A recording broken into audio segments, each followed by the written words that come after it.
Okay, we're going to call the meeting to order and rise for the Pledge of Allegiance. I pledge allegiance to the flag of the United States of America and to the republic for which it stands, one nation, under God, indivisible, with liberty and justice for all. Thank you. Thank you all, and good evening. Dee, would you please take the roll? Director Wallace. Here. Director Stewart. Here. Director Epen. Here. Director Nicholson. Present. Director Danielson. Thank you. Nancy, would you please? I'd be happy to introduce our education session. My understanding is that the representative from the American Heart Association, Stroke Association, is tied up in traffic. She's on her way. She'll be here shortly. So we'll have her portion of the presentation at the conclusion of the presentation that's going to be made this evening by the co-medical directors of our stroke program, Dr. Jack Rose and Dr. Prabhat Singh Khalsa. Dr. Rose joined the Washington Township Medical Foundation in early 2014. He received his undergraduate degree from Stanford University and his medical degree from Columbia University's College of Physicians and Surgeons. Dr. Rose received his medical and neurological training at New York Presbyterian Hospital's Neurological Institute, where he was selected as chief resident. He did a 2-year neurocritical care fellowship at the University of California, San Francisco.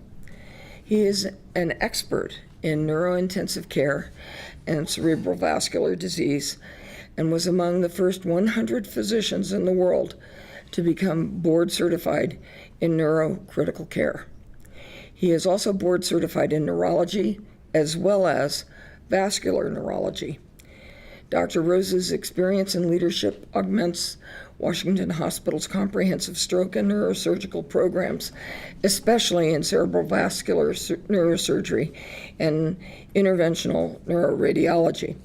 He personally provides patients treated at Washington Hospital with the continuity of care that is critical when treating the full range of cerebral vascular conditions.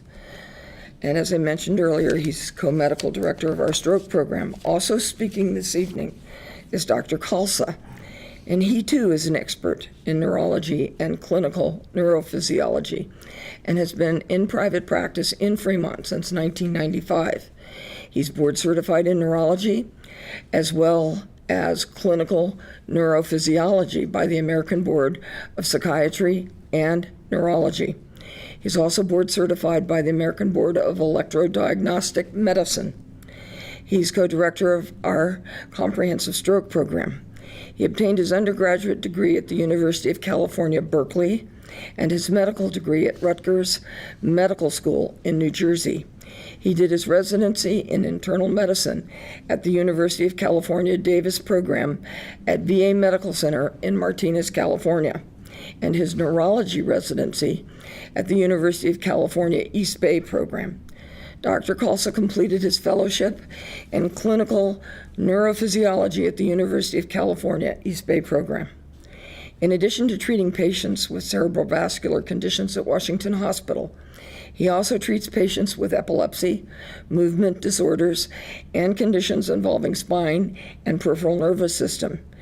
He's been treating patients with Botox for the management of dystonias, movement disorders, spasticity, and migraine headaches since 1995. With that, I'd like to turn the program over to our co-directors.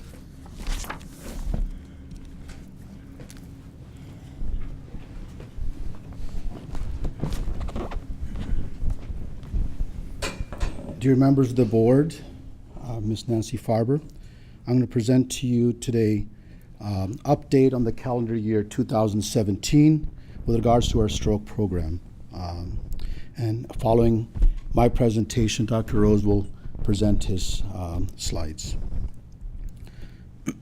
We at Washington Hospital have a patient-centered stroke program where patient always comes first. And our care for the stroke program involves teamwork, which involves collaboration between multiple entities, including EMS, emergency room physicians, stroke nurse, neurologists, laboratory services, radiology, interventional radiology, and stroke unit nurses and the stroke unit staff, as well as the rehab therapy.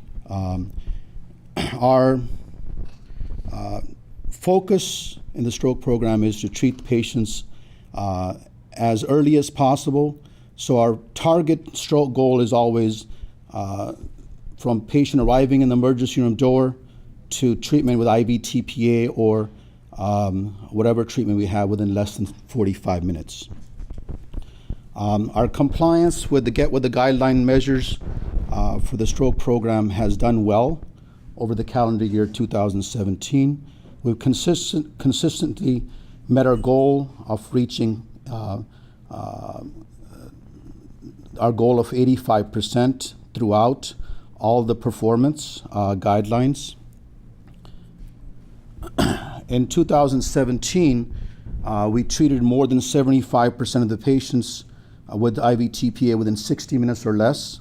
As you can see, ever since 2013, we've consistently been above this goal of 75%. And in 2017, 50% of our patients received TPA within 45 minutes. Our average treatment time between patient arriving in the emergency room and receiving IV TPA is about 32 minutes, and our shortest time is about 14 minutes, which is getting better because of the Code Neuro implementation. We implemented the Code Neuro at Washington Hospital in July 2016. The specific goals of implementing this stroke alert process, which is called Code Neuro, is that we treat the patient as soon as possible.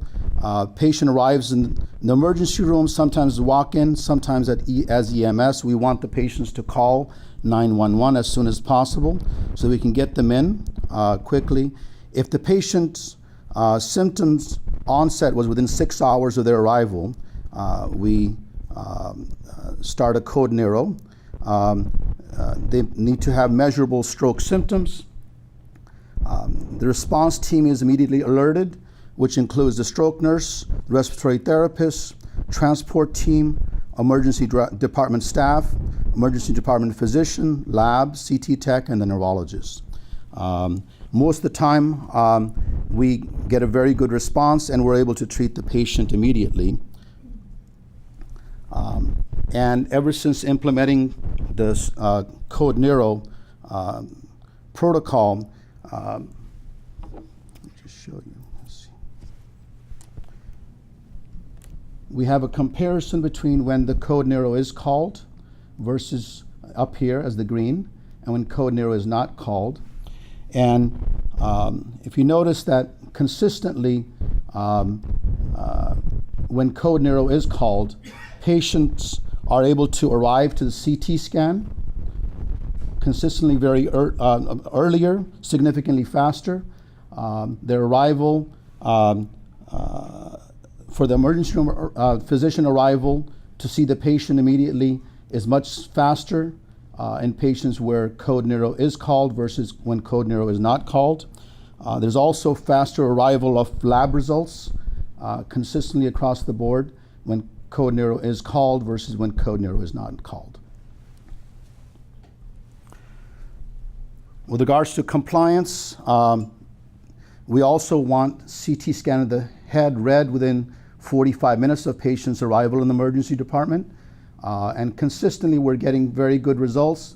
In December, we had a little fallout because of 2 patients where Code Neuro was not called. And since then, we've had stroke education to the stroke nurses and stroke to the stroke nurses, emergency department nurses, and ER physicians. And in January 2018, we reached 100% goal again. Our compliance with vitals and neuro checks within 24 hours of TPA, which was a concern, has also improved from the calendar year 2016 to 2017 from 81% to 93%. So overall, we're doing well. And a lot of this is happening because of patient education, physician education, and then Dr. Rose will go over that with you next. Thank you. Thank you very much, Dr. Kalsa, and thank you to the board and everybody else in the room. We are not just focusing on rapidly identifying and treating stroke patients here, but we want to do so in the most optimal way.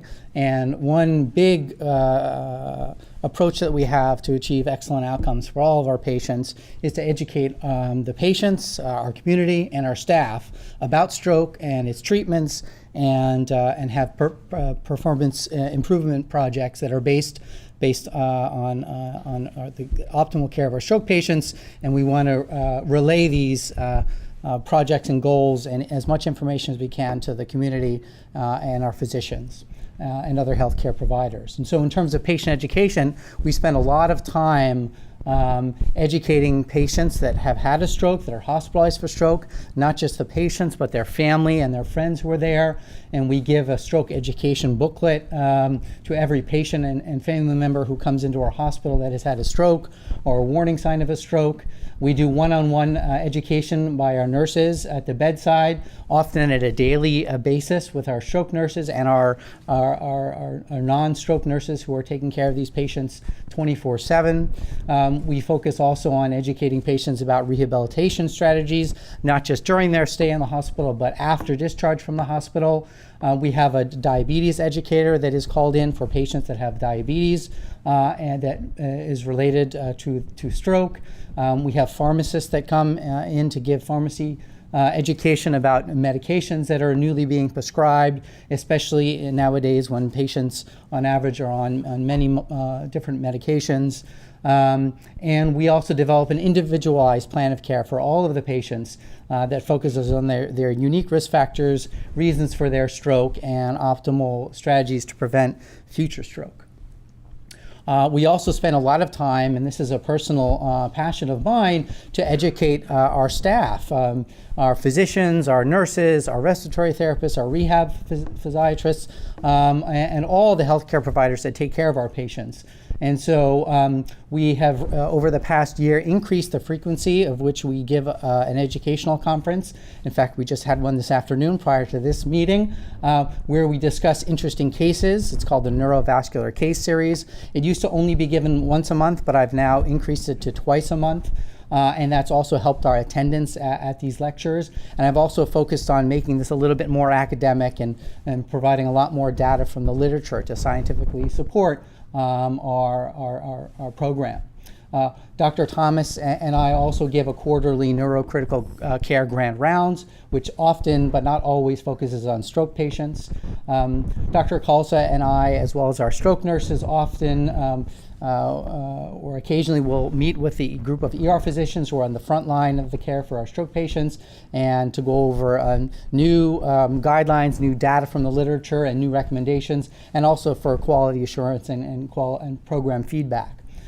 We also occasionally interact with the ICU leadership and ER leadership for continuous quality improvement when we identify factors that we want to improve.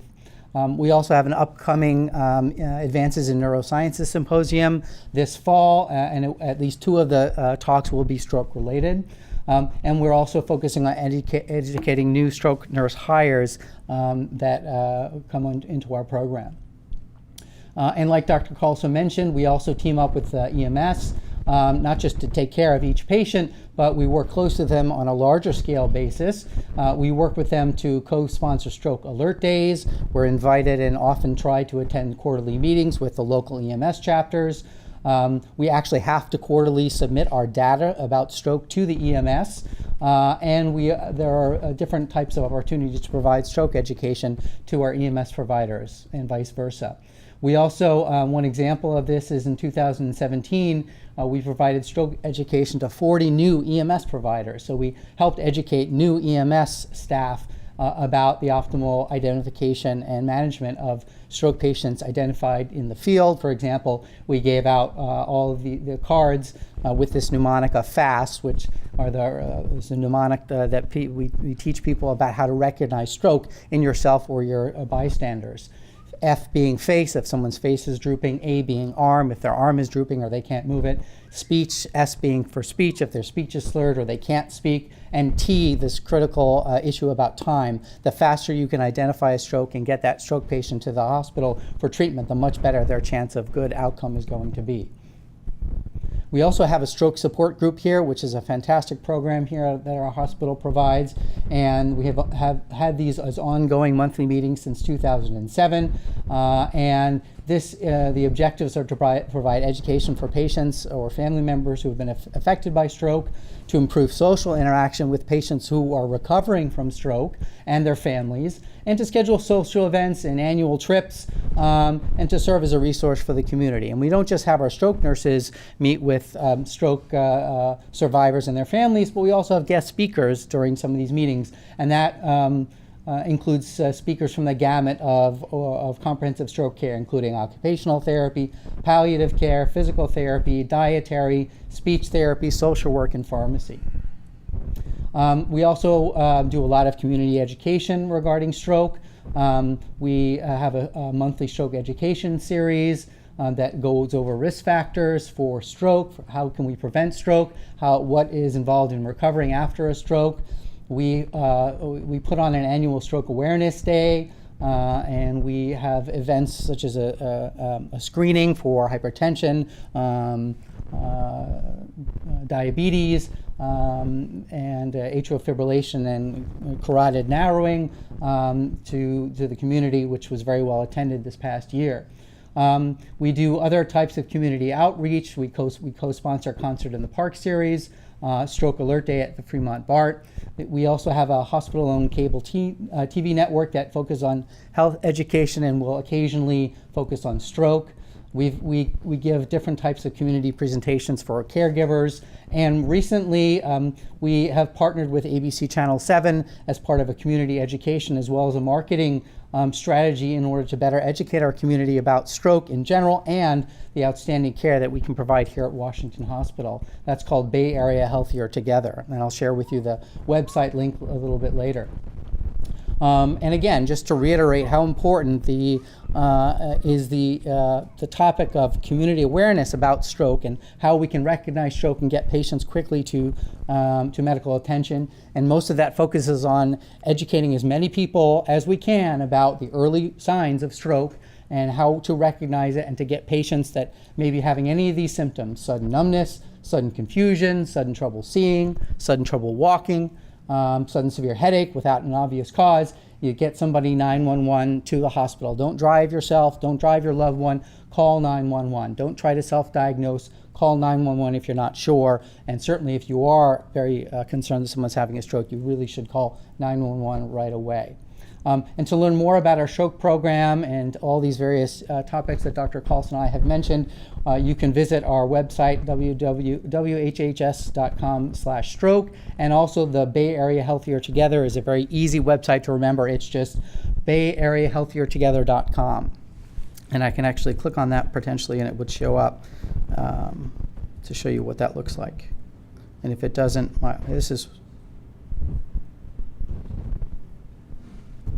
so it looks like this, and you can navigate to it. There's at least 3 very well-written articles, one on improving outcomes with neurointerventional radiology, and we even have a 5-minute video that shares the experience of 3 of Dr. Thomas and my aneurysm patients, what to do if you think you're having a stroke and call 911 and why that's important. And there's a host of very good information that I invite you to look at. Thank you very much for your time, and it's a pleasure being part of the Washington Hospital community here and to co-direct the stroke program with Dr. Kalsa. Thank you. Thank you, Dr. Rose, Dr. Kalsa. Thank you. Comments? Okay, then I would like to introduce our representative from the American Heart Association, American Stroke Association, Elena Gunn. She's an RN, a BSN. And she is the Senior Regional Director for Quality and Systems Improvement. The American Heart Association is the nation's oldest and largest voluntary organization dedicated to fighting heart disease and stroke. The AHA-ASA works to provide science-based treatment guidelines to healthcare professionals to help them provide quality care to their communities. Every year, the AHA nationally recognizes hospital health systems that can consistently meet or exceed these standards. With that, I'd like to turn it over to Elena. Hello. So good evening.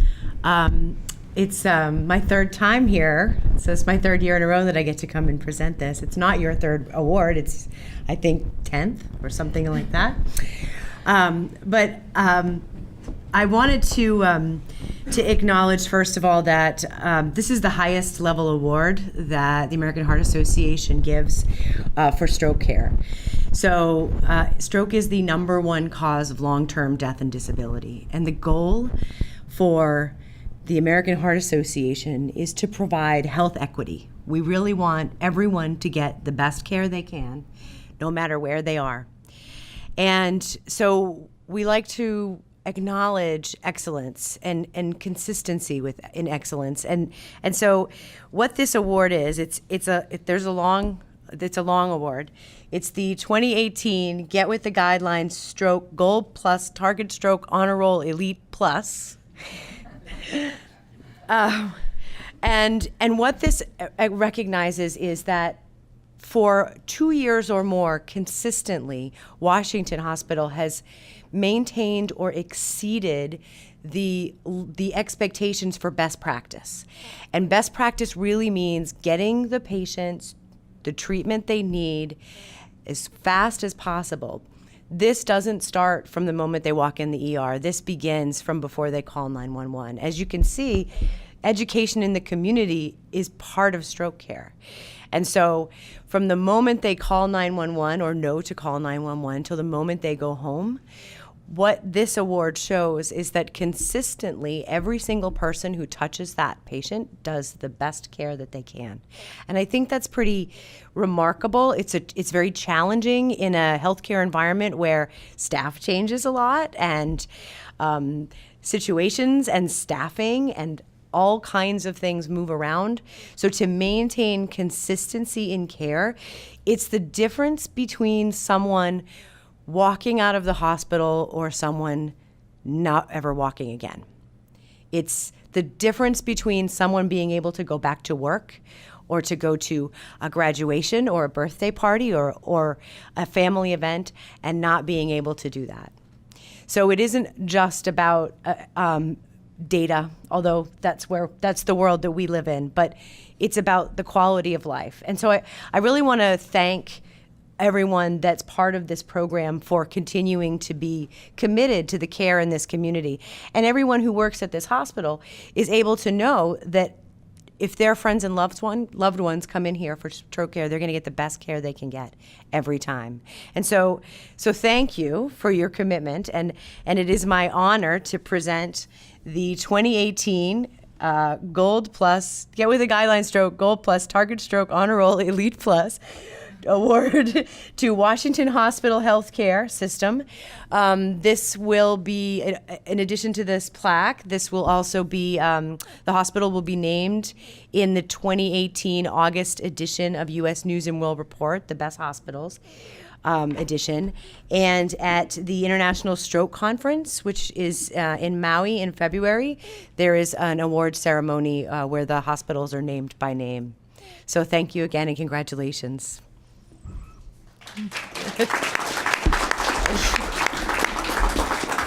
So who's going to get it? I would like the board members to stand and receive the award, please, and our medical directors. Are there stroke nurses here? Please have them join them. Come on, we're going to have a group picture.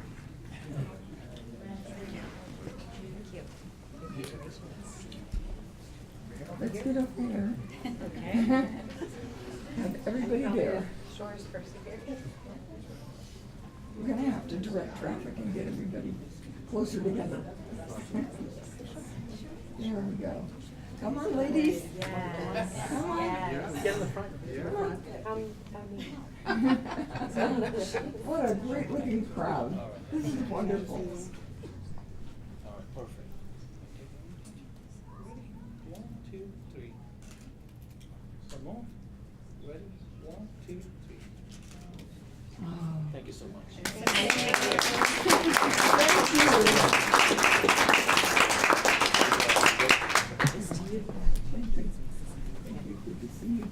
you for coming. There we go.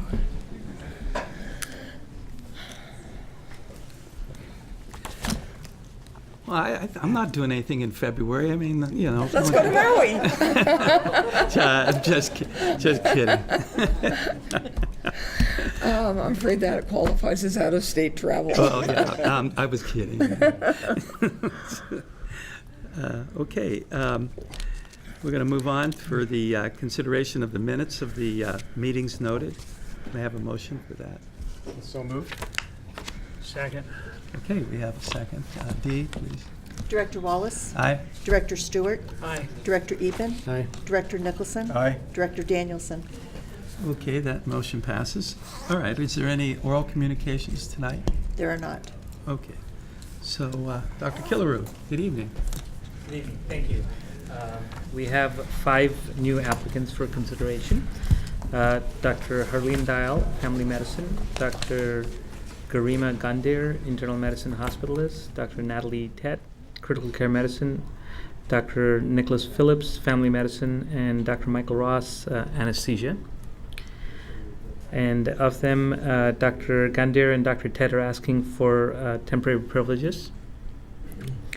And we have 25 2-year reappointments. Dr. Alvarez, Dr. Becker, Dr. Bell, Dr. Boyer, Dr. Joshi, Dr. Eichbaum, Dr. Erickson, Dr. Frey, Dr. Lance Hine, Physician Assistant, Dr. Ho, Dr. Jha, Dr. Kong, Dr. Lee, Dr. Leapart, Dr. Lynchner, Dr. McCabe, Dr. McGuire, Dr. Monticelli, Dr. Patel, Dr. Rose, Dr. Sagal, Dr. Sun, Dr. Trainer, Dr. Unson, Dr. Wang, and Dr. Jostein. We have 2 1-year reappointments, Dr. Herskew, Dr. Kunwar. For transfer of staff status category, Dr. Ahmed, Dr. Al-Saforum, Dr. Alvarez, Dr. Dow, Dr. Go, Dr. Gupta. They're all going from provisional to active medical staff. Lance Hine, Physician Assistant, is going from provisional to allied health professional. Dr. Kang is going from provisional to active. Cindy Liu is going from provisional to allied health professional. Dr. Monticelli is going from active to ambulatory, and Dr. Umapati is going from provisional to active. For completion of proctorship and advancement of staff category, Dr. Ahmed, Dr. Alvarez, Dr. Dow, Dr. Dupler are all going from provisional to active. Karen Garin is going from provisional to allied health professional. Dr. Gao, Dr. Gupta are going from provisional to active. Lance Hine, again, going from provisional to allied health professional. Dr. Kang, going from provisional to active. Dr. Koo has completed his proctorship for deep sedation. Dr. Monticelli is going from active to ambulatory, and Dr. Umapati is going from provisional to active. Completion of proctorship and eligible to transfer, Dr. Karen Goda, provisional to active. Extension of proctorship to Yukfeng Lee and Jamie Rowe, both physician assistants. Several doctors are deleting privileges. Dr. Alvarez, Lance Hine, physician assistant, and Dr. Dennis Unson. Dr. Charumati and Dr. Zaslow are asking for a leave of absence. And we have resignations, Dr. Eric Cohen, Dr. Shaw, and Dr. Woomer. Oh, you guys have been busy. Yes, and next month's a little bit busier. Oh, wow, okay. Can I have a motion for approval of the credentialing action items? Mr. President, I move for approval of the credentialing action items as presented by Dr. Killaroo. Thank you. Do I have a second? Second. Okay, Dee? Director Wallace, Aye. Director Stewart, Aye. Director Epen, Aye. Director Nicholson, Aye. Director Danielson. Okay, that motion passes. Okay, good evening, Jeannie. Good evening. Nice to see you all. June was a good month for the volunteers. We bring you greetings. Last month, Kimberly McFarland, our assistant director, and I and Angus, our administrative liaison, met with Doug Van Houten to see how he envisioned volunteers coming alongside to help with the transition and into the new critical care pavilion. So that was good to kind of hear how we might be of assistance and to begin strategizing exactly how many volunteers we're going to need over in that building to be extra pairs of eyes and hands and hearts. So last month we had over 60 new volunteers come through orientation, many of them for lobby training, ER, nursing unit assist. So we're going to try to build them up and strengthen them as much as we can so that we'll be good and strong when we get in there in October. And lastly, I just wanted to say thank you for sponsoring the 4th of July float. It was fun to be a part of with Dr. Stewart and his sweet family. And I have to tell you, as much fun as that was just to hang out with them that morning, one of the best things for me was as we're going along the streets and waving to everybody and saying happy 4th of July, there was a sweet young family. And me with babies, I just saw them holding this little baby, and I said, a baby, born at Washington Hospital. And to me, that was the best because it was a community connection that you just long for. And it's just being part of this community. So that was a neat thing to experience. So thanks for making that happen. Well, thank you. Mhm. Thank you. Jeannie, I had a question. 60 volunteers, were those mixed age groups? Were Yes, they some adults, a lot of college and high school high students. school kids, Yeah, but some adults? a few adults. We need more. Oh, yeah. Okay, thank you. Any other questions? Okay, thanks, Jeannie. Okay, back to you, Dr. Gilligan.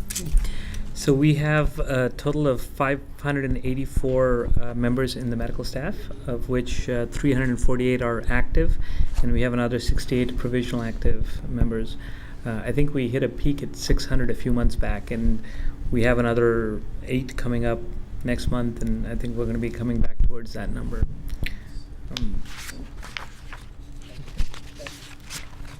Okay, We'll start with the hospital calendar. The video, please.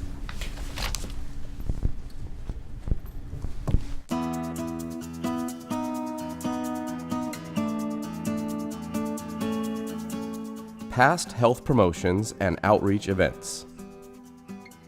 On Wednesday, July 4th, representatives from Washington Township Healthcare District Board of Directors, the Washington Hospital Service League, and the Washington Hospital Employee Association participated in the annual City of Fremont 4th of July Parade. The parade, which took place in the downtown district of Fremont, featured specialty floats, marching bands, and local celebrity guests. Thousands turned out to watch this event.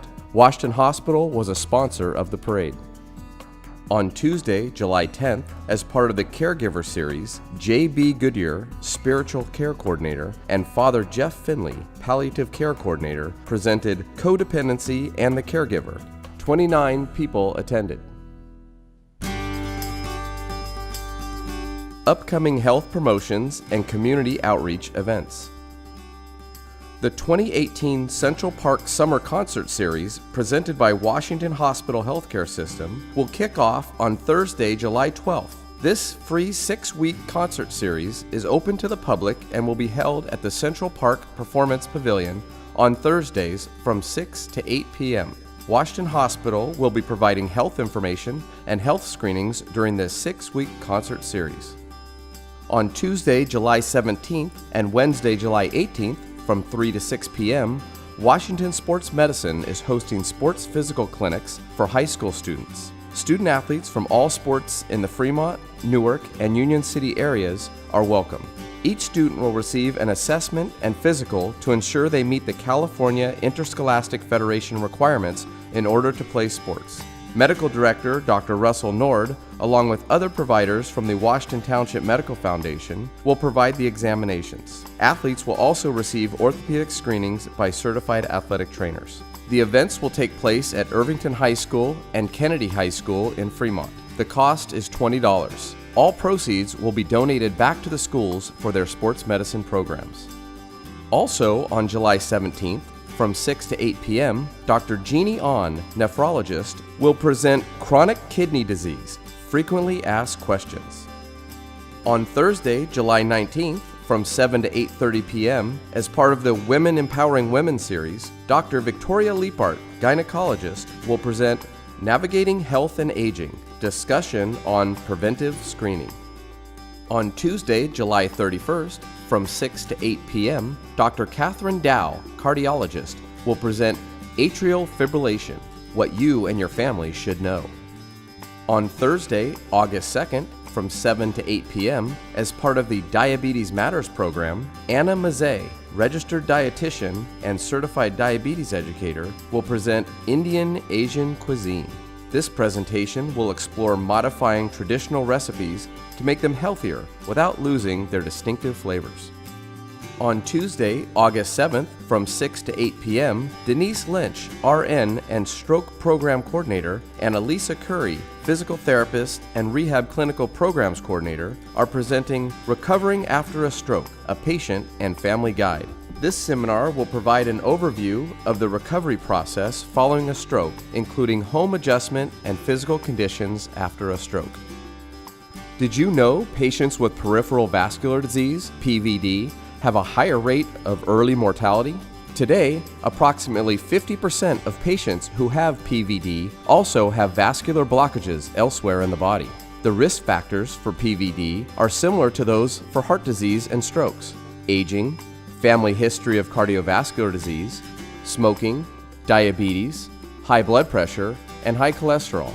If left untreated, patients with PVD can develop serious health problems, including heart attack, stroke, renal artery disease, and amputation. Diagnosing PVD can be as simple as performing a painless, non-invasive Doppler ultrasound investigation of the patient's leg circulation. On Saturday, August 25th, from 10 a.m. to 1 p.m., Washington Hospital will host a PVD screening event. This free screening includes a Doppler study and an interpretation of results. This event is co-sponsored by Fremont Bank Foundation. A pre-registration health questionnaire is required. Call 800-963-7070 to schedule your appointment. On Saturday, October 27th, Washington Hospital and the Taylor McAdam Bell Neurosciences Institute will host the 9th Advances in Neurosciences Bay Area Symposium.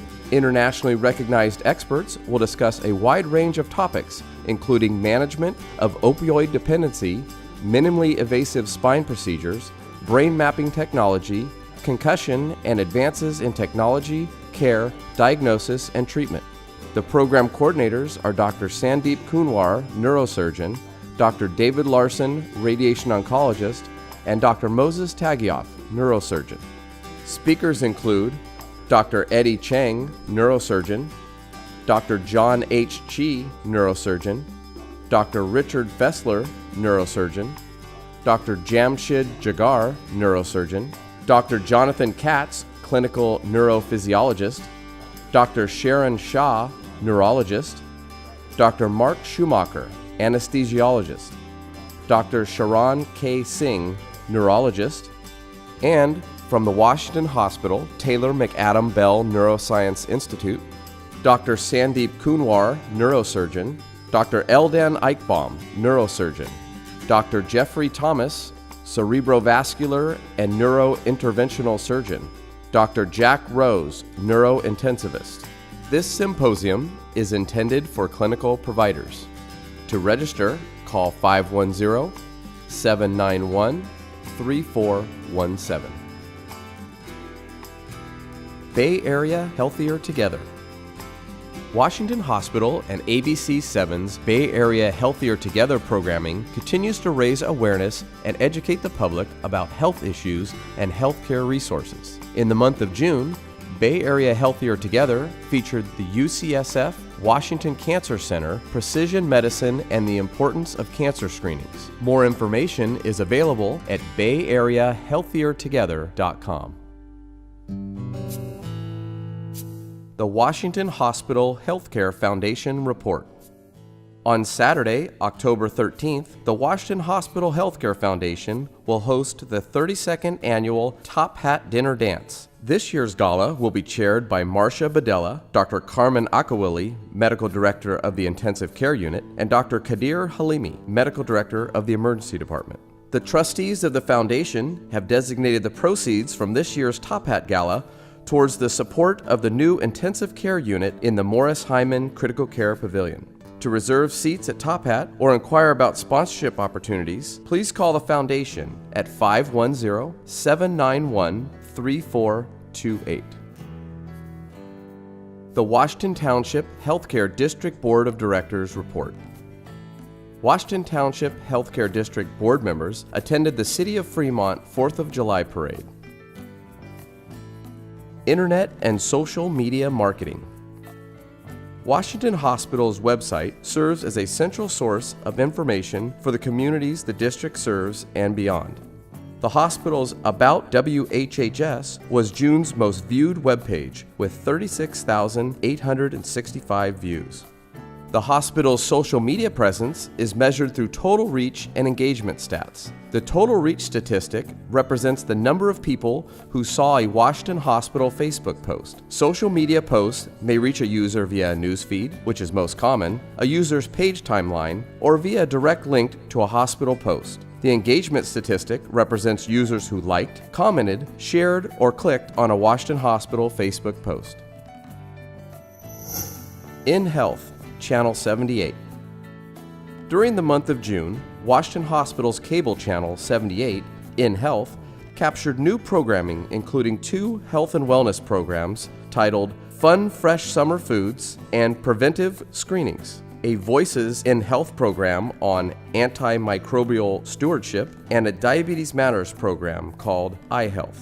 In addition, InHealth aired 4 2018 Women's Health Conference programs called Women in Stroke, Gender Matters, Why AFib is More Fatal for Women, Quality of Life Before and After Cosmetic Surgery, and Reclaiming Your Confidence. InHealth also aired a health and wellness program titled Strategies for Lowering Your Cholesterol and Blood Pressure, a Washington Hospital Experience special featuring the Washington Outpatient Rehabilitation Clinic, and the June Board of Directors meeting. For more information on any of the programs mentioned, visit WHHS.com or call 800-963-7070. And please follow us on Facebook, Twitter, Instagram, and YouTube. Before I announce our Employee of the Month for July, I wanted to comment on an action taken by the Trump administration this past Saturday, suspending the program that pays $4 billion to insurers to stabilize health insurance markets under the Affordable Care Act. It is a move that could increase uncertainty in the markets and highly likely will drive up premiums this fall.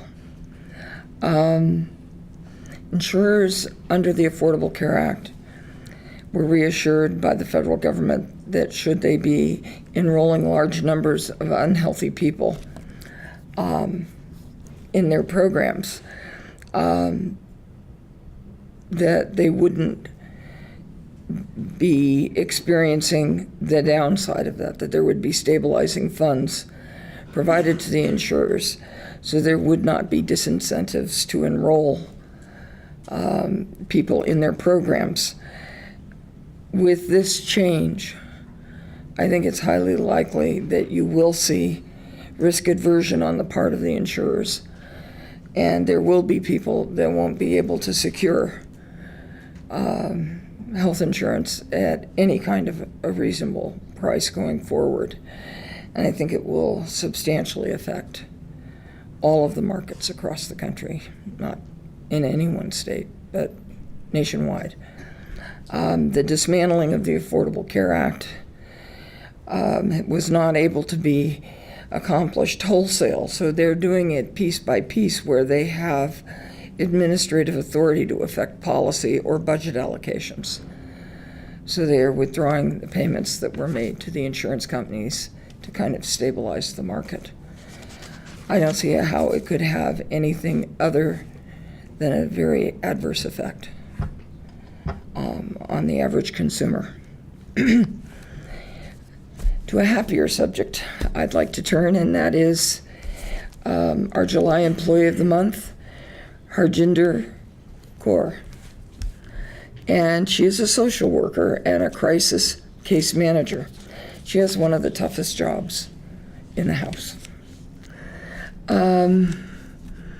Just before the start of high school, Harjinder immigrated to the United States with her very large family.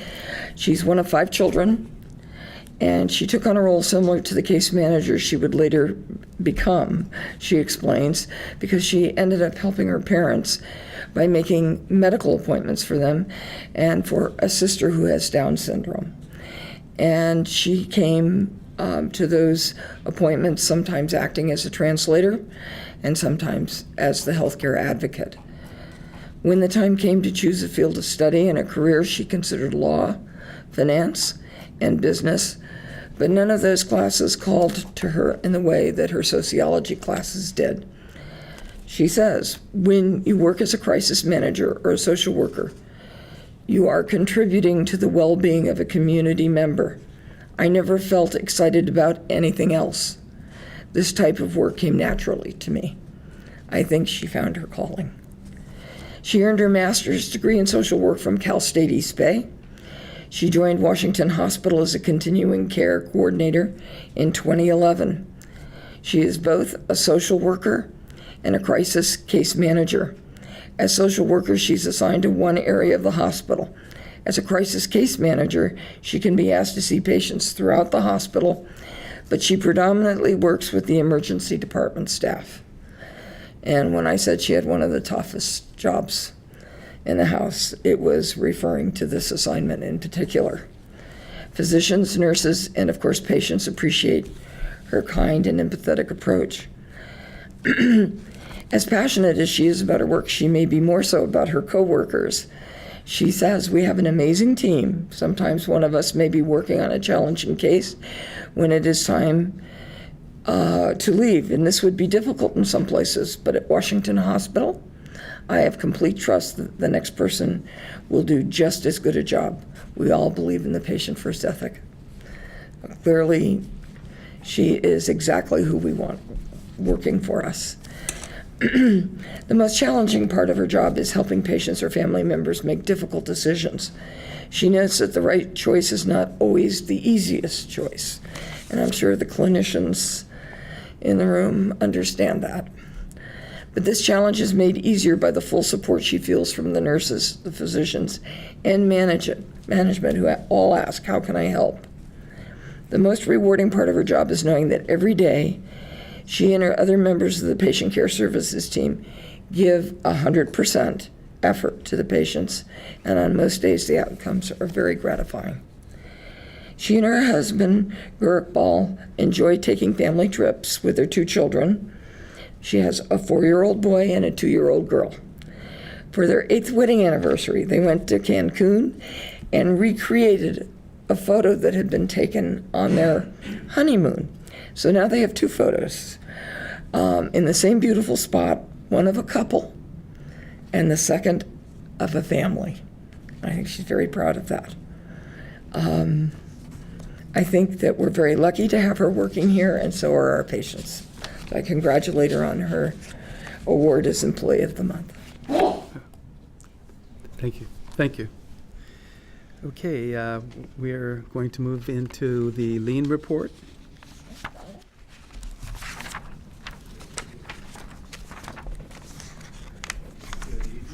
And thank you. Tonight I have the privilege to present the latest recipients of our lien certification certificates and program. The purpose of lien certification, again, is to promote and have staff that can promote and lead Kaizen activities and continuous improvement activities throughout the organization, and to train staff in that methodology. And the goal really is to make lien the methodology for all of our improvement activities. Lien certification training is a rigorous 12 to 18 month process. It does require proficiency in the lien concepts and tools, and candidates are evaluated at each step for successful performance throughout the process. So lien certification involves 8 days of in-classroom education and training, participation in a value stream mapping workshop where we map out the current state of a process and design an ideal future state, participating in one Kaizen workshop, which is a week-long improvement workshop, and then acting as a team lead for one Kaizen workshop and a workshop lead. And to date, we have 30 certified lien leaders. So with that, I'd like to invite up our CEO, Nancy Farber, and President of the Board, Michael Wallace, to present the certificates. And first, I'd like to invite up Christy Casey.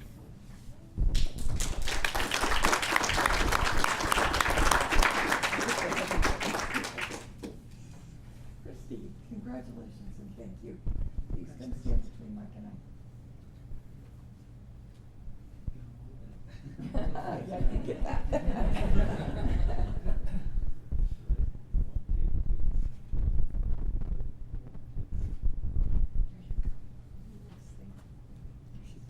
Thank you very much.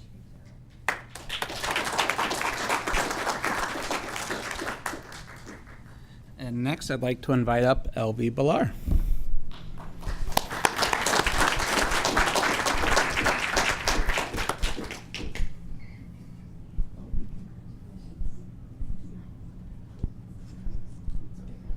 Yeah, there you go.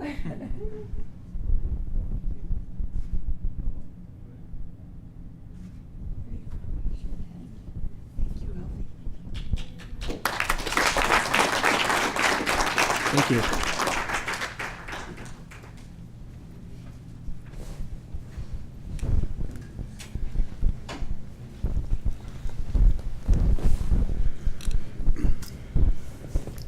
Okay. Oh, sorry. Can I introduce Dr. Martin? Well, I think Ed's next. Oh, Ed's next. I'm sorry. I jumped ahead. Okay. We sorry can't about forget that, Ed. Okay, so we have a continuing good news report here, and you'll see that things are getting in pretty finalized shape. So we are continuing to be on time in terms of our schedule. I think I reported last time that we achieved substantial completion of the project and OSPROD designation on June 10th. That was the exact date of our schedule. So that was a major milestone that was achieved on time. Here you can start to see some of the finishes. This is one of the elevators. They are now all functioning and working and finished on the inside. This gives you a shot of one of the many nurses stations that are throughout the facility in a pretty finished format. This was one of the things that we changed later on in the project, which was an extra exit out of the emergency room for most direct access to get over to the ORs and cath lab. And even though it was a quote-unquote late change, you can see that we're pretty far along in terms of completion of this, and this will be ready for open house in September. This is just showing you a shot of the main lobby and indicating that there is a wall, an informational wall, including a wall of the donors, and this is now under construction in that space to be ready for the open house. You can see that the exteriors, this is giving you a shot of the entry to the emergency room. This happens to be closest to the ambulance entry, and you can see that the coverings are complete, the concrete work is complete. And this is, we have a transition that'll be sort of a temporary situation between the emergency room and the ER, the current ER annex. So when it opens, this will be the finish there, and then it gets expanded as we remove the annex and put in a plaza next door, and the driveway into the emergency department, particularly the ambulance side, gets extended. Again, you can see finished concrete, asphalt, and we're striped and ready to go there. This gives you a shot of the loading dock and the passageway between the two facilities on the basement level, and you can see that that is, again, moving along. And this shot, I think you've seen some of the drywall going up around the exterior, and this also shows you that some of the roof has been completed. This is the first floor entry. I think we showed the canopy, the steel for the canopies going up last month. Now you can see the grade beams for the structures being poured and in place during the past month. And this is the area that's out behind the hospital that is the former helipad area. And while there is not a lot of improvements going on here, there are different things, including sewer lines, sprinklers, and some rudimentary parking due to existing asphalt that is going to be in place. This shot gives you, this is another part of that, which is a walkway connection between Bartway and the back of the new hospital. This gives you a better shot of the back, what we call the old helipad section of the site. And this will be, as I said, largely unimproved. Some existing asphalt left in place for parking, and then we'll have grasses and things like that covering this over after the decision to keep this pretty much unimproved in anticipation of future construction. So that's the extent of my report. There's continuing work that's going on inside. At this point, it's relatively minor. Most of the work going on is, again, the two connections and the loading dock. That's progressing as planned, and staff training has started in the building this week on all the new systems and things like that. So we're progressing as planned. And of course, we're anticipating a licensing survey in the September to October timeframe. Okay, we'll let you know, of course, as that gets finalized. Any questions? Questions? Nope. Thank you, Ed. Okay. Thank you. Okay, now it's the time for the Now quality it's report. time to introduce Dr. Diane Martin. She became a member of our medical staff in 1984, and she served as chair of the Department of Medicine from 1993 to 95. She's performed many leadership roles at Washington, including chair of the Clinical Evaluation Committee, which includes pharmacy and therapeutics and infection control. She's been a physician champion for our 5 Million Lives campaign, and she analyzed data and educated her peers on infection control issues, specifically MRSA. She attended medical school in Charleston, South Carolina, after which she completed her internship and residency at the University of Kentucky School of Medicine. She received a fellowship in infectious diseases at UC Davis School of Medicine. She serves on the board of directors of Life Elder Care, and she also sees patients in her private practice here in Fremont as part of our medical foundation. With that, I'd like to turn the program over to Dr. Martin.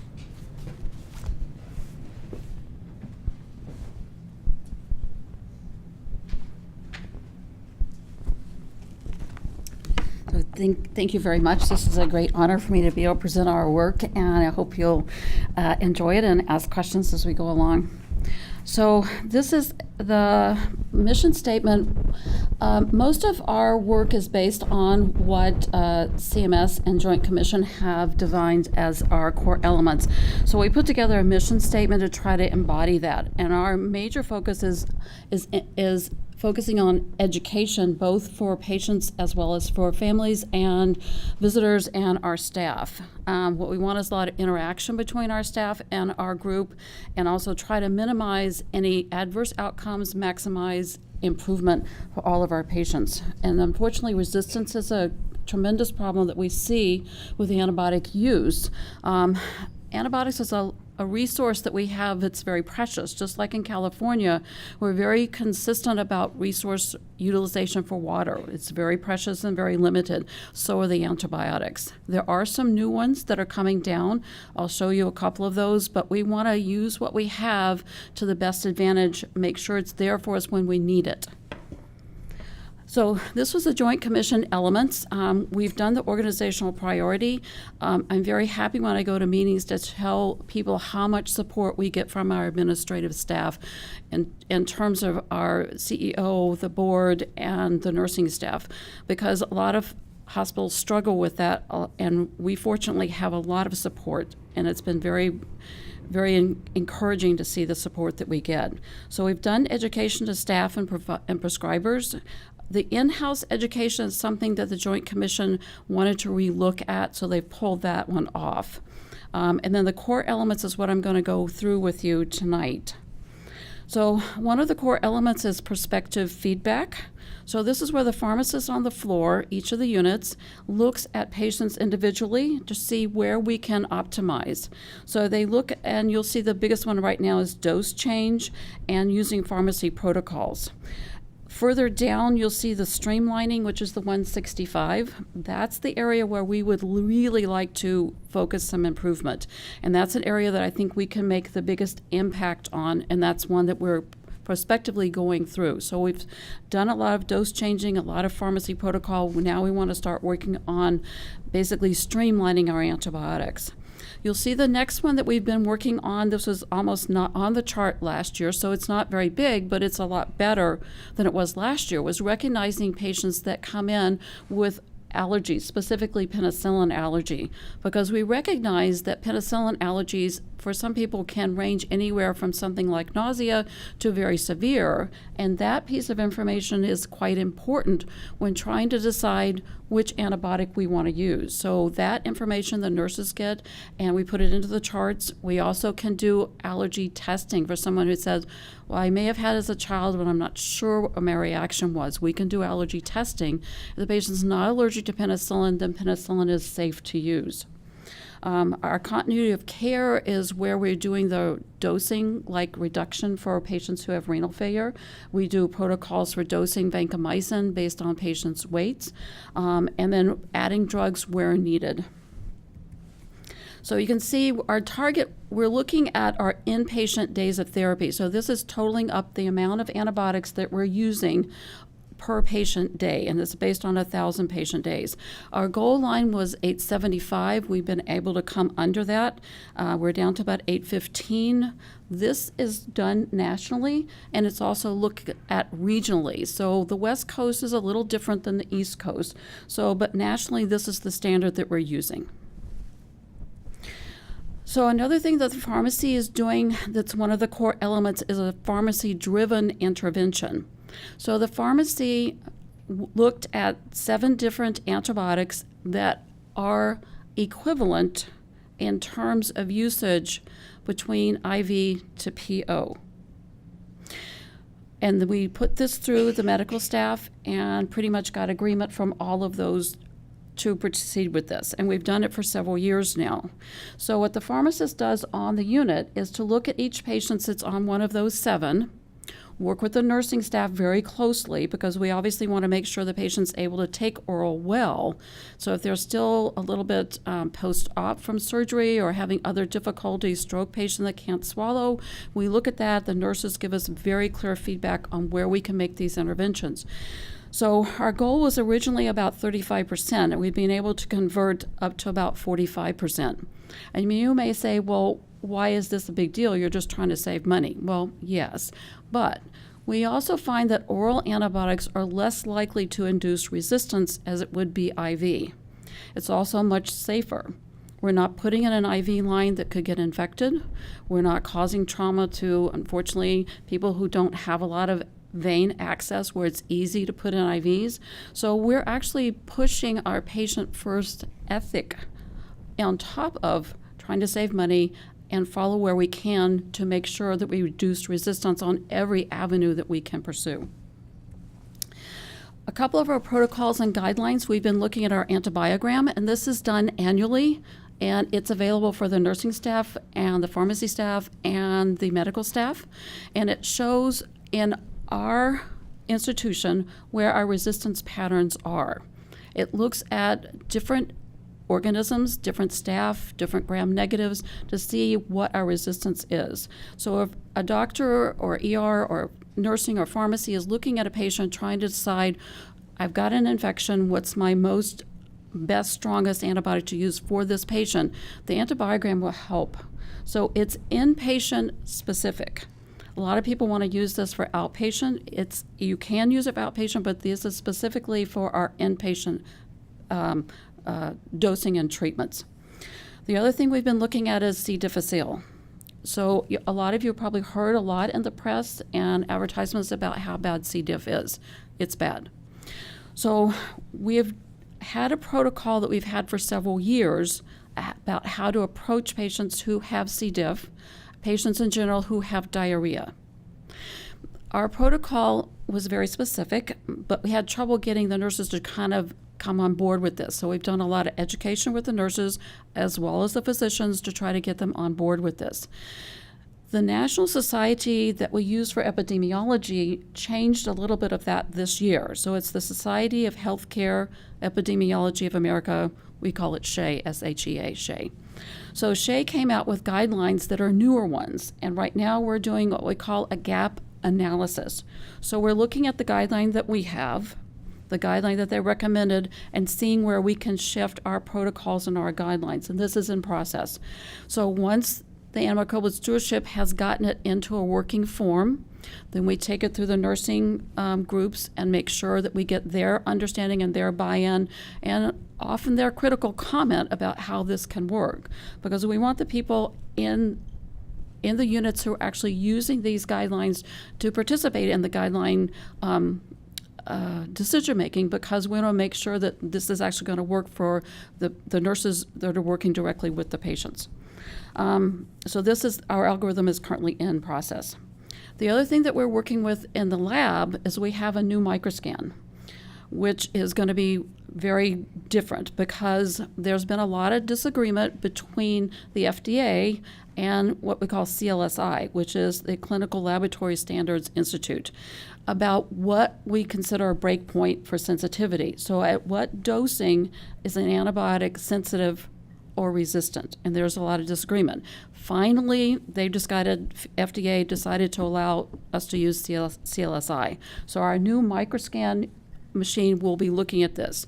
So on the one hand, we're going to get more specific data, although this may change the threshold. So we may see a little bit more resistance, I think, once we get this thing implemented, but we haven't seen all of it come through yet.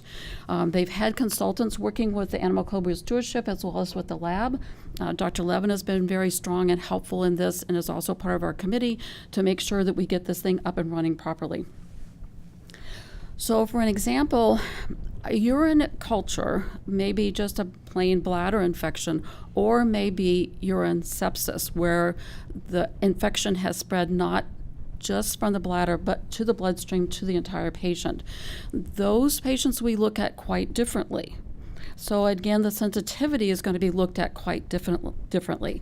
So working with the microscan is when they're reporting the sensitivity to be able to clue the physician into one that's just a basic bladder infection, which is usually not serious, to one that's a more complicated infection and might even be a patient in the ICU. Cefepime is a cephalosporin that is a very high-level cephalosporin that we have been using for our very resistant, and I'll get this to it in a few minutes, carbapenem-resistant Enterobacteriaceae. That's a very, very resistant bug for which there are very, very few antibiotics available. So cefepime has been used, but we found out by looking at the sensitivities, which again, what the microscan machine will help us do, is the dosing has to be different. We also have to change the duration of dosing. Most of the times our antibiotics are given fairly short, 20, 30 minutes, sometimes up to an hour. With this dosing dependent reporting, we know that this is, by looking at the bacteria, fairly resistant and we need to extend the duration. So it's got to be a 2-hour duration. And the microscan will help us figure that one out so that when we're reporting it to the physicians, to the pharmacy, to the nursing staff, they understand that this is a resistant bacteria. We need to change the dosing. So this is very key in this new microscan machine that's coming up. So again, the carbapenem-resistant Bacteriaceae is one that's resistant to almost everything except a very few number of antibiotics. So again, the microscan will help us identify that. So going forward, we're going to get a lot more information out of this, and the report that I present to you next year may look a little bit different because of that. So we have also been looking at designing protocols for how best to treat and address infections in our patients. So we looked at the critical care order set, and they wanted one that was very streamlined. So we looked through what FDA recommended, what CMS recommended, and tried to give them the best information, the best recommendation for their first line and second line for pneumonia, for bloodstream infections, urinary tract infections, and skin and soft tissue infections. We've also done this with the med-surg order sets, and we're also looking at formularies. So each time new antibiotics come up available, approved by the FDA, we look at those. We look to see which ones will fit our patients, our hospital. Some of them we put on a very restricted access. So most antibiotics, physicians across the board have access to. We took 5 of them and made what we call a hard stop. So basically, when the physician's ordering it, there's a hard stop that you have to put down why you're ordering it. In retrospect, what we do is look at that later and make sure that the indications were appropriate and do education where we need to. The other thing we did was we took 3 antibiotics, which again are the carbapenem-resistant antibiotics, and made them offline except for infectious disease authorization. So the physician wants it, they can have it, but they have to call one of the ID people to approve it. And one of the things the ID people did, we're a bunch of Lone Rangers, we got together and we agreed that if somebody called, we would be available 24/7, 365. Because if the physician calls and needs that drug, we want to make sure that they get a go button if it's appropriate. So that's what we did for several of the antibiotics. Zimplava is one that's used for C. diff. We didn't think it fit our population, so we put that on our restricted formulary. It's available, but we want consultation with the physician before they use it. Same thing with Vivabamir, which is a brand new combination antibiotic. It is appropriate for the carbapenem-resistant Enterobacteriaceae, but has a very limited window. It's only for the urinary tract infections. So specifically, we wanted that antibiotic to have ID input. So if the physician wants it, we have it available, but we want ID to be consulted, so make sure that the use is appropriate. Because once you're using these antibiotics and they're not used appropriately, you're going to get resistance and they're not going to be available. So for our medical staff, what we've done is a lot of education. We had Carmen Acquilli does every year a grand rounds on critical care, and this year she picked 2 which were ID, which I was very happy about. So one was on carbapenem-resistant Enterobacteriaceae. We had a fellow ID doc who is mostly based in Hayward and Eden, came down, discussed all of their cases and problems, gave us a background on how this came to be and what's the future of several antibiotics that are in the pipeline. The other things, we had a specific C. diff grand rounds. And again, they went through these new SHEA guidelines and sort of emphasized where the changes are going to be. We do an annual newsletter to the physicians, and we've done a blood culture contamination letter, and I'm going to show you that in a few minutes. Because a lot of times blood cultures may not be appropriately collected. So we wanted to look at that, and I'll show you that in just a minute. We also do quarterly updates to many of the subset committees. We do pharmacy and therapeutics, clinical evaluation, and the departments of family medicine, medicine, and surgery. Our antimicrobial stewardship is also available for the online SABA, which is the hospital employee-wide education. So 100% of our staff are participating in that. The other thing we were very happy to do was we had an interview with Dr. Mahegan, and we have a InHealth video that's in progress. So we'll all be movie stars. No, just kidding. Okay, so here's the blood sugar contamination. And you may say, well, contamination, so what? What we were finding is we had a fairly high rate of contamination of our blood cultures. And the way that we define that is a certain subset of bacteria that we think do not represent true infection. And again, we went through, this is national guidelines, we went through our committees, we went through each of the departments and gave them education, and also had it on the electronic video board in the doctor's lounge to try to educate the doctors in general. The backside of this is if an IV is put in inappropriately or the blood culture is collected inappropriately, sometimes you're giving patients antibiotics that they, one, don't need, you're using something you shouldn't be using, and many times there's adverse reactions like C. diff. So what we looked at it was and broke it down. So we had 17 that we considered contamination out of 1,000, which you may say, well, that's not very many. But if you look at it a little more specifically, we had almost 62 days of inappropriate antibiotic use based on just those 17 patients. So I think we're looking very, very closely at this. Lab has been very good about educating their phlebotomists about how to appropriately collect it. We worked with the ED staff as well, and also nursing, because sometimes they are drawing blood cultures through lines like in the ICU or on the medical units. So we're working with this with the lab. We have shown some improvement, so hopefully next year I'll bring you a better study. So there are a couple of focus areas that I'm going to bring up next. One of them was on tuberculosis screening.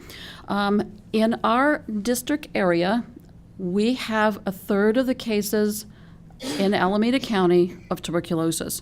Our district area equals the amount of tuberculosis in Oakland. We have a huge number of tuberculosis. What we were concerned about is patients that came in were not recognized, because then we're exposing our medical staff, our nursing staff, and we're not treating the patients appropriately. So one of the things was worked with the radiologists, where they identify an chest x-ray usually that looks highly suspicious. They will then notify infection control and also the doctor directly, not just in the same, report that gets emailed or faxed or whatever. We also educated the physicians at each of the department meetings. We've worked very hard with short stay and ED triage. The patient comes in coughing, put the mask on. Now, of course, we're going to do that in the flu season, but we need to do this 365. If a patient comes in with coughing, weight loss, bloody sputum, coughing, they need a mask. We also have created a new screening panel, because when the physician is looking at a patient and considering whether or not a patient has tuberculosis or they need to be worked up for tuberculosis, we created a new screening panel. And we tried to make it extremely user-friendly. So initially what we were doing was just doing a smear on a sputum collection, which is generally not that sensitive. What we've done is to back up and add PCR testing. That's polymerase chain reaction. So they're looking at the very, very gene-specific areas to specifically see tuberculosis in these specimens. So when we added that dramatically dropped the number of cases that were going unrecognized. Because a lot of times what happened was we were looking at the sputum smear, it was negative. We were taking the patient out of isolation, and then about 4 or 5 weeks later, you find out the culture is positive, and then we've got a huge exposure. We had almost 500 exposures in 1 year, and they have dramatically dropped. So we had no exposures between June of 17 and March of 18. We had 3, unfortunately, in April of 2018, which were really probably not easily identified, but were definitely learning experiences for us. So ED triage and short stay triage has been very, very compliant about looking at patients, trying to analyze, do they need a mask? And I don't think it's very offensive to ask a patient to put the mask on. I mean, when we're in the OR, we all have masks on. So the other focus area we looked at is C. diff. So our case numbers have been much, much lower for the last 3 quarters. We look at what's called a standardized infection ratio, and this again is done nationwide and helps us benchmark or compare ourselves to other hospitals and other facilities.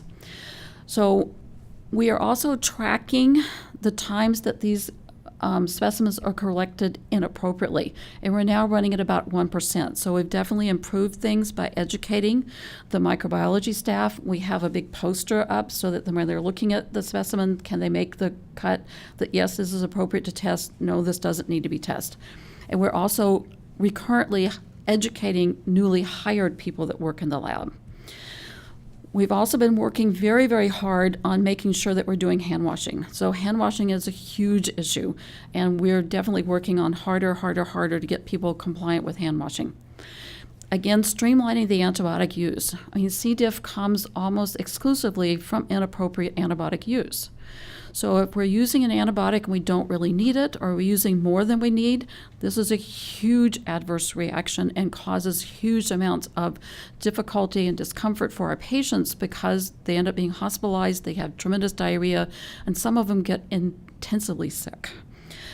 Environmental Services has been very, very good about cleaning. They look at the rooms, and especially the ones that are isolation rooms, and especially patients that have had C. diff. So those rooms are cleaned a second go-round.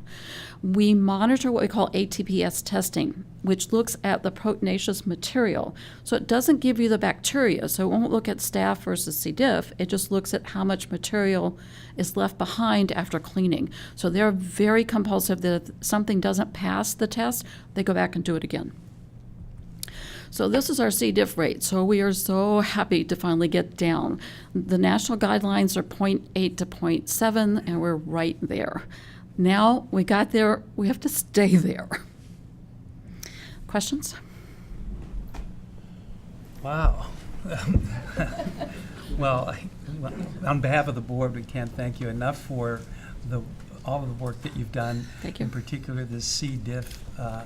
And you can't ride in your car without hearing something going on at some hospital somewhere with the C. diff rate, and that's just astounding work. Thank you. Thank you. So I'd like to thank very much the support of our administrative staff and the board, and also thank my mentors, Stephanie Williams, Mary Bowen, and my right-hand person, Lena Wong. Thank you. It's time to celebrate. Yeah. Pretty good results. Oh my gosh. Okay, time to look at the numbers. Yep. We'll start with Chris. Yep.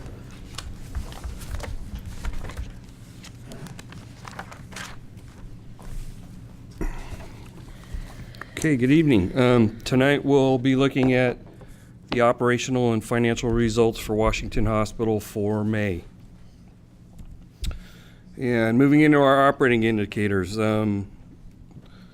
admissions were a bit challenged. Admissions were about 6% below budget at 1,039, and resulted in an average daily census being below budget at 145.6.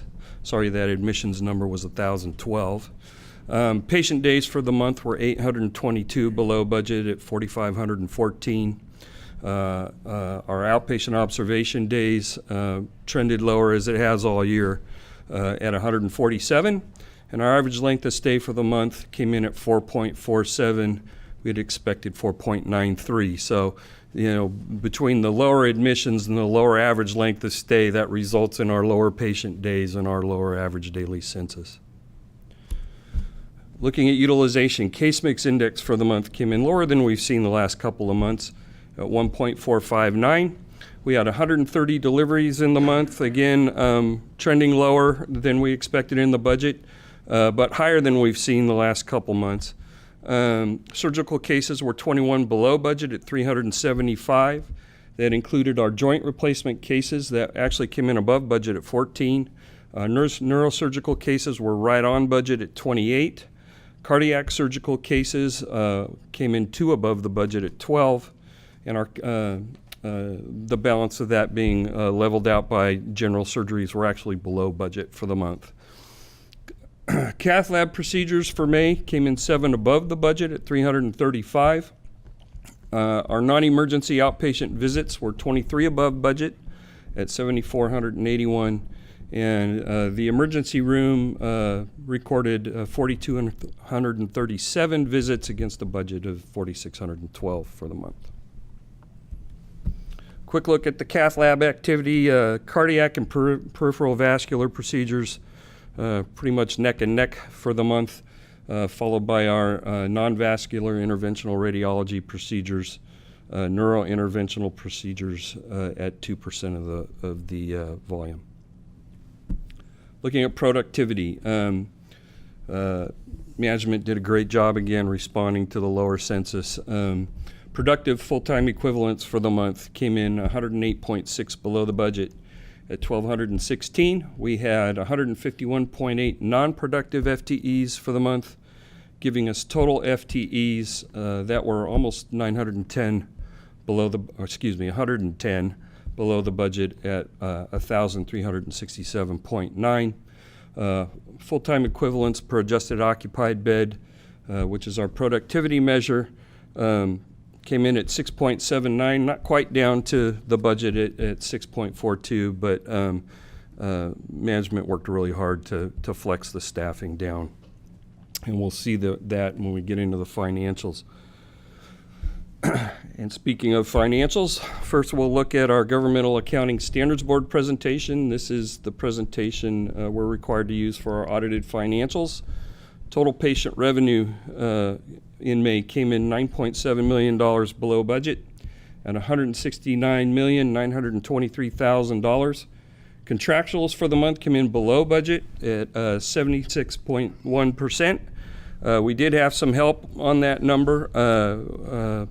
We did do some more tweaking in our reserves as we get closer to the end of the year. We're feeling that we're a little bit over-reserved, so we brought those down a bit. We also received some more money from District Hospital Leadership Forum initiatives, about $400,000. So those two things really helped out our contractuals, leaving us with net operating revenue that was just under $600,000 below budget at $41,502,000. Operating expenses for the month came in a little over $2.7 million below budget at $38,433,000. $2.2 million of that came from labor costs. So management works hard to get those FTEs down, and this is where it really helps us out. Supplies for the month were about $200,000 above budget in the month. $127,000 of that was from IV solutions. We've been talking about what's going on in that market all year. So we thought we'd take a look at what the impact was for the whole year.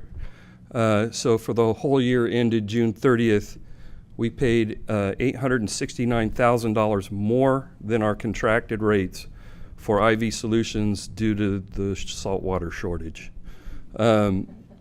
We also ended up having to pay an additional $108,000 in freight because we had to use resources that were outside of our contracts.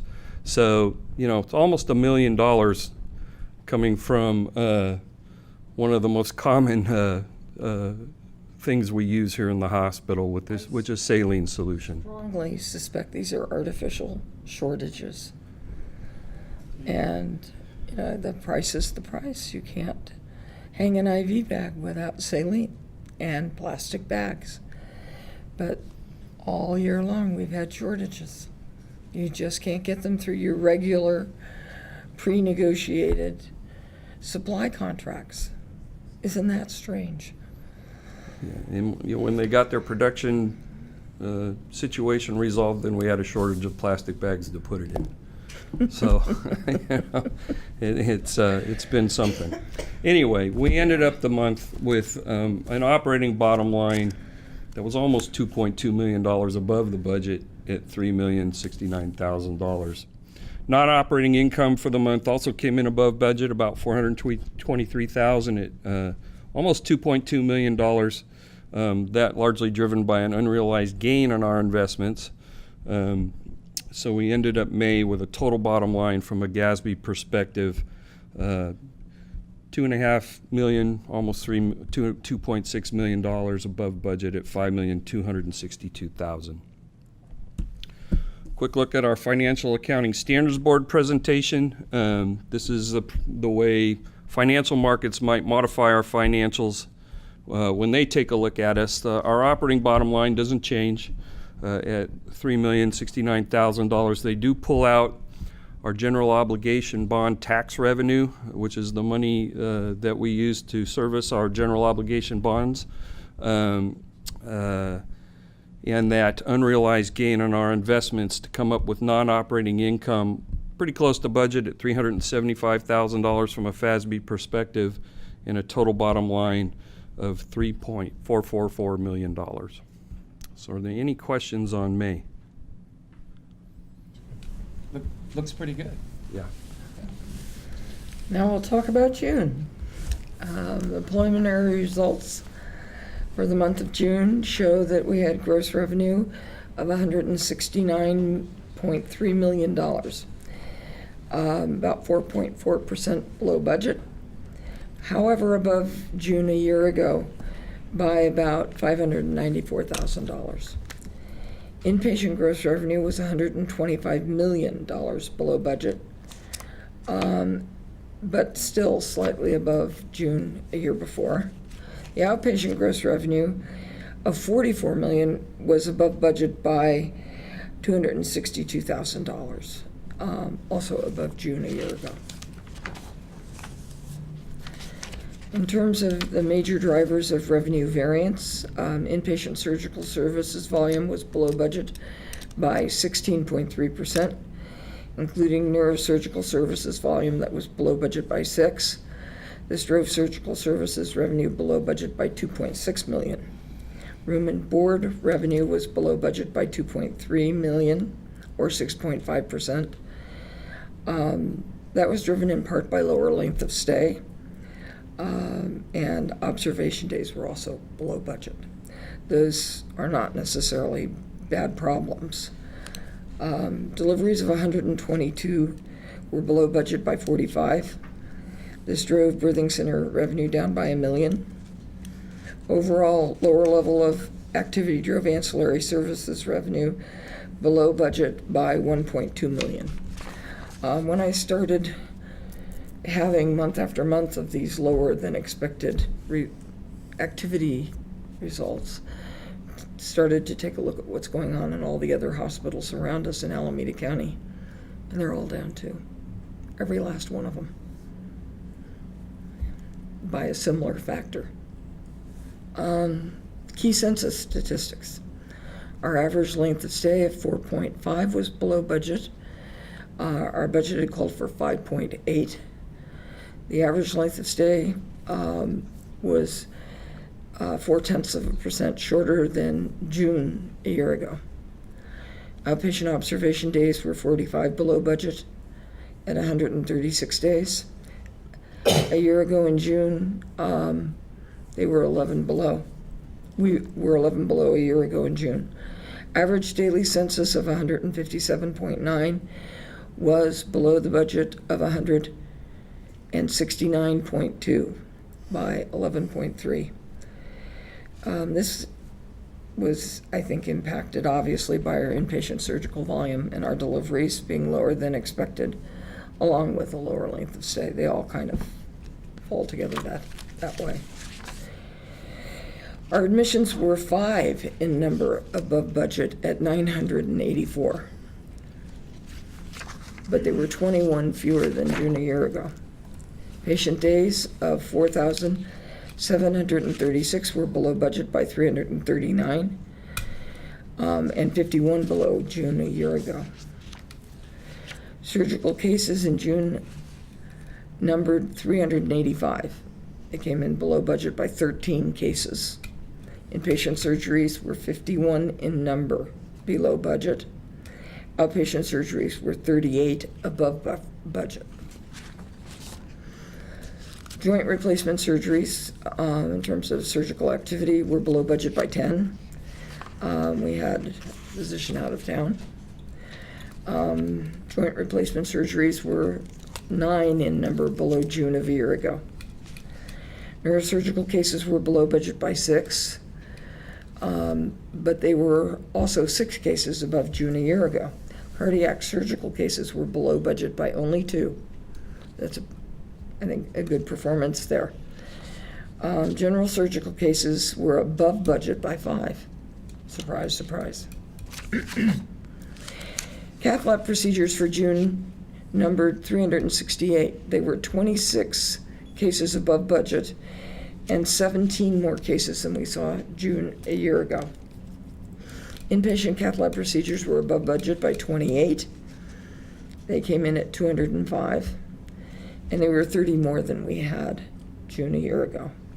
Outpatient cath lab procedures were below budget by 2. Peripheral vascular procedures in the cath lab were above budget by 37, and they were 23 more than June a year ago. Non-vascular interventional radiology procedures were on budget at 64, and they were 4 below the June volume a year ago. Cardiac procedures in the cath lab were below budget by 5, and also 5 less than June a year ago. Neurointerventional radiology procedures were below budget by 6, but they were 3 more than we had June a year ago. Our deliveries for June were below budget by 45. And there's been a lot printed in the paper about birth rates across the nation dropping. I'm not surprised to see that we've had drop in birth rates here in Alameda County. We wouldn't be any different.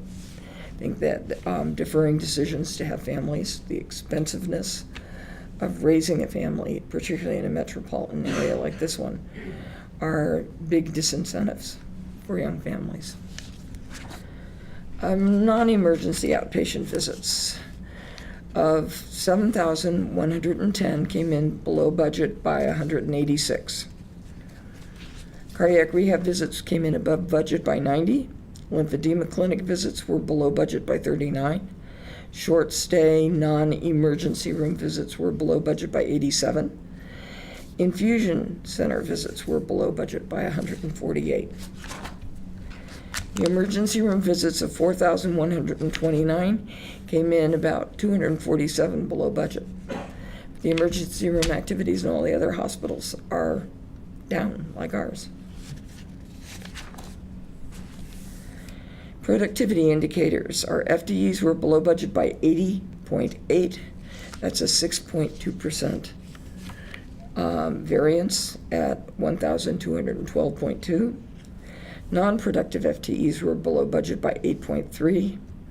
Total FTEs of 1,416.2 came in below budget by 89.1. So you can see that management has been hard at work at trying to control the expenses that we can. Total productive FTEs per adjusted occupied bed of 5.67 were below budget by 1.2%. Total FTEs per adjusted occupied bed of 6.63 were also just slightly below budget. Other operational statistics, our outpatient surgery center had 508 cases in June. These were 14 in number above our budget, and they were 41 cases above the budget a year ago. Clinic visits of 3,098 were below budget by 722. Washington Urgent Care was 118, I apologize, 118 below budget. The Nakamura Clinic, 281. The Newark Clinic, 292. Warm Springs, 30. And the Ohlone Clinic, down by just 1. In terms of payer mix, the government-sponsored patients' revenue made up 72.1% of total gross revenue, which is above the budget of 71.7. HMO revenue was 2.7% of gross revenue. That was below budget of 3.0. PPO revenue was 23% of gross revenue, which came in just slightly below the budget by 0.6%. Private pay revenue was 2.2% of gross revenue. We had budgeted 1.7. This reflects the ongoing march towards non-insurance for patients. Key financial indicators. Days cash on hand for June ended at 193 days. That is about as solid a number as I think any hospital in California is posting. It was up 15 days from May. Days of gross revenue and accounts receivable were 55, also an incredibly sound number. The finance division is working hard. There were $291,000 in charity care applications pending or approved in June, and you can see how that's beginning to kick up. And I predict that we'll see more of that as we work our way through this fiscal year, especially with the changes to what the government is willing to do with the insurance companies to subsidize premiums. Thank you. Any questions? Okay, there are no action items this evening. At this point, we're going to adjourn to a closed session. Thank you. Okay, we're going to reconvene the open session and announce that no reportable actions were taken during the closed session. Is there any other business this evening? This meeting is adjourned.